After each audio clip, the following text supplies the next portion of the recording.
Dear viewers, today very lately, new interim government has taken the oath. Total numbers were 17. So international Nobel winner, economist Dr. Muhammad Yunus, as a chief advisor, he has taken oath. Along with him, another balance, all the new advisors have taken oath.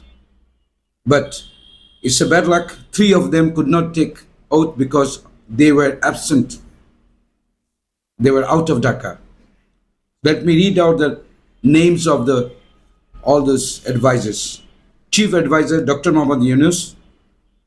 Other advisors Dr. Saleuddin Ahmed, Dr. Asif Nazrul, Dr. Adilur Rahman Khan, Mr. Hassan Arif, Tawhid Hussain, Dr. Soyeda Rejwana Hassan, MD Nahid Islam, Asif Mahmoud Shajib Bhuya, Brigadier General M. Shakwat Hussain, Afama Khalid Hassan, Nurjahan Begum, Sharmin Murshid, and Supradim Chakma, Bidhan Ranjan Roy, and Faruqi Azam. These 3 advisors will be taken oath lately because they were absent from Dhaka.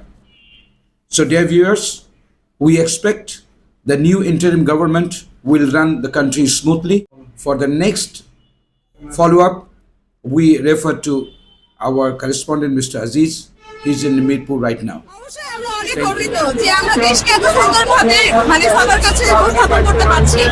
আমাদের অনেক ভালোভাবে help করতেছে যে আমরা কখন কি করতে হবে আমরা সবাই একসাথে কাজ করছি। আপনাদেরকে ধন্যবাদ, সকলকে ধন্যবাদ। আর স্বাধীনতা দিবসের আজকে 4র্থ দিন। এই 4র্থ দিনে স্বাধীনতা দিবসের এই স্বাধীন দেশের সকল নাগরিকদের শুভেচ্ছা, সকলের প্রতি আমাদের ভালোবাসা।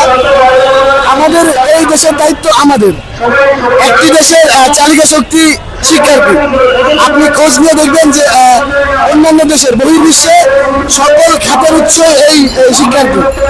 আমাদেরও বড় ভাইরা যারা আমাদের বাইরে থেকে এই ইনস্ট্রাকশন দিয়েছে, আপনারা জানেন যে আমাদের দেশের কি ক্লান্তি লাগলে পার হচ্ছে এবং আমাদের দেশের যে একটা শাটডাউন নামে যে একটা ভয়াবহ চলে গেছে, আমরা তার তীব্র নিন্দা জানাচ্ছি। আমরা চেয়েছিলাম একটা স্বাধীন দেশ, আমরা চেয়েছিলাম একটা সুন্দর দেশ, সভ্য দেশ, যেটা আমরা পেরেছি। আমাদের বড় ভাইরা, আমাদের যে বৈষম্যবিরোধী ছাত্র আন্দোলনের বড় ভাইরা, তারা আমাদের পাশে ছিল। তাদের গাইডলাইনে, তাদের পরিপূর্ণ গাইডলাইনে আমরা আজকে স্বাধীন।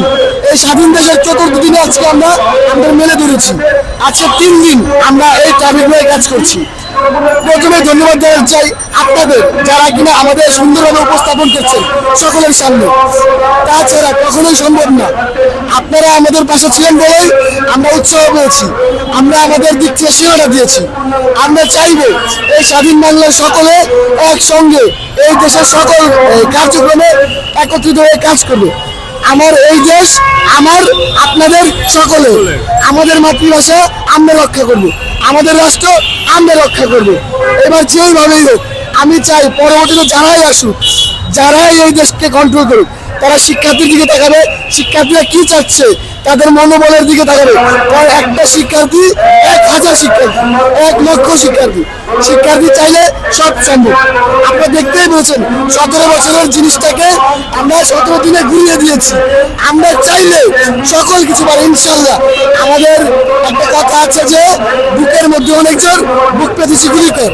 এই স্লোগানের মাধ্যমে আমরা, আমার গুলির দাগ এখনো শুকায় নাই, আমার গুলির দাগ এখনো শুকায় নাই, গুলির দাগ আছে, গুলির দাগ আছে, গুলির দাগ এখনো শুকায় নাই। আমি চাই আমার ভাইয়েরা, আমার ভাইদের রক্ত বৃথা না যায়। আমার ভাইরা যেই কারণে শহীদ হয়েছে, সেই শহীদের মর্যাদা যেন তাদের দিতে পারি। এবং আমার বাংলাদেশের প্রতি আহ্বান, বাংলাদেশের সকলের প্রতি যারা বড় আসবে, তারা যেন আমার ভাইদের বীরের মর্যাদা দেয়। আমি ইতিমধ্যে দেখেছি আবু সাহেব ভাইকে সম্মাননা দেওয়া হয়েছে একটা। আমি চাই সকলকে এই বীরের সম্মাননা দেওয়া হোক। এবং আপনাদের ধন্যবাদ, আপনারা এত কষ্ট করেছেন আমাদের জন্য, আপনাদের প্রতি আমরা কৃতজ্ঞ, বাংলার মানুষের প্রতি আমরা কৃতজ্ঞ। সকলকে ধন্যবাদ জানিয়ে জয় Bangla. Proceeding to our correspondent, Mr. Aziz, who is in right now Mirpur, and he will be expressing the follow-ups from the students. Those are coordinators, students coordinators. Let's go for the next briefings. Thank you.